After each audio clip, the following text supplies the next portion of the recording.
میں اس دروازے سے ہٹوں گا نہیں۔ حضرت ابن عباس رضی اللہ تعالیٰ عنہ نبی پاک علیہ السلام کے روضہ انور کی طرف اشارہ کر کے کہا کرتے تھے زیادہ دیر نہیں ہوئی، اشارہ کر کے کہتے تھے زیادہ دیر نہیں ہوئی، اس روضہ مبارک میں آرام فرما۔ رسول رحمت علیہ السلام سے میں نے اپنے کانوں سے سنا ہے، اور جب یہ بات ارشاد فرماتے تھے تو روتے بھی تھے۔ فرماتے ہیں میں نے خود نبی پاک علیہ السلام سے سنا ہے کہ جو شخص اللہ تعالیٰ کی رضا کے لیے ایک دن کا بھی اعتکاف کرے گا نا، اللہ تبارک و تعالیٰ اس کے اور جہنم کے درمیان 3 خندقوں کی آڑ بنا دے گا، اور فرمایا ان کی مسافت زمین و آسمان سے بھی زیادہ ہوگی۔ یہ 3 خندقیں اتنی بڑی جن کی چوڑائی زمین آسمان سے بھی زیادہ ہوگی، ایک دن اعتکاف کر لے تو اللہ اس بندے کو دوزخ سے اتنا دور فرما دے گا۔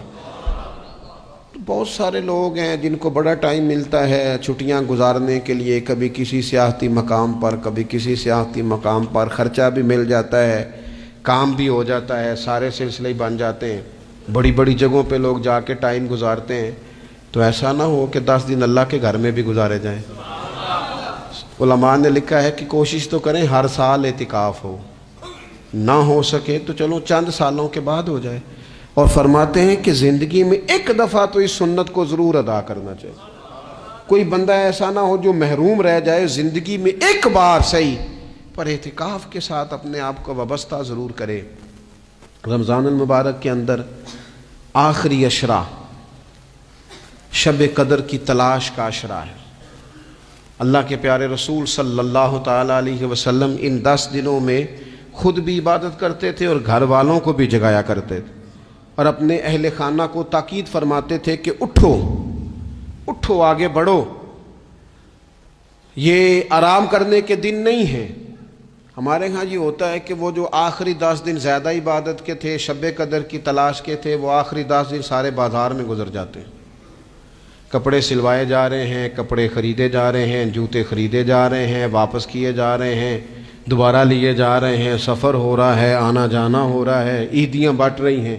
تو یہ سارے کام جو آخری عشرے میں کرنے ہیں، جو زیادہ عبادت کے دن تھے، وہ سارے کام تو رمضان سے بھی پہلے کر لینے چاہیے۔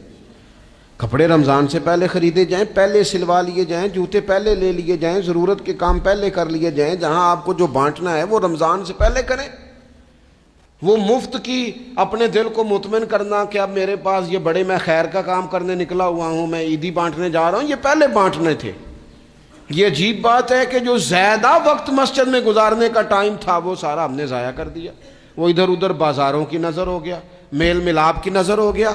تو اگر چیزوں کو مرتب کیا جائے، میں تو دوستوں سے کہا کرتا ہوں زکوٰۃ کا حساب، صدقات کا حساب، صدقات فطر کا حساب، جتنے بھی روٹین کے کام ہیں اس کو کوشش کریں رمضان شریف سے پہلے آپ ترتیب دیں، آپ ان چیزوں کو پہلے سے مرتب کریں تاکہ وہ بہترین ہو جائیں۔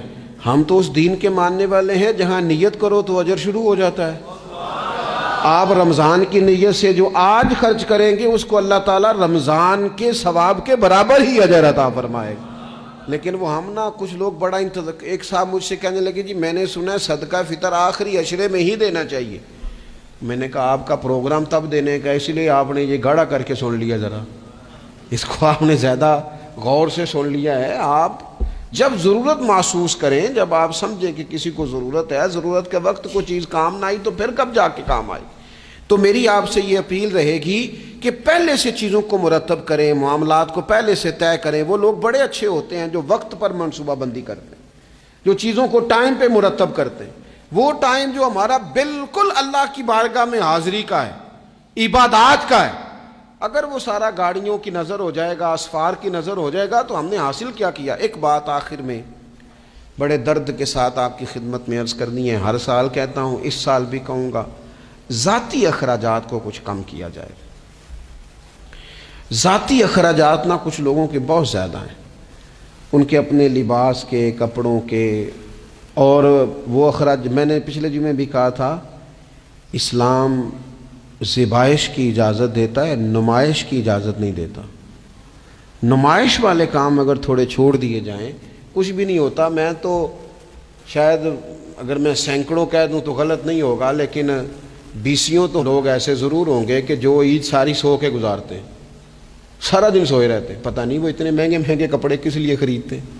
عید کی نماز بڑی سوگ ہے، اور بھئی آپ کا فون بند تھا جی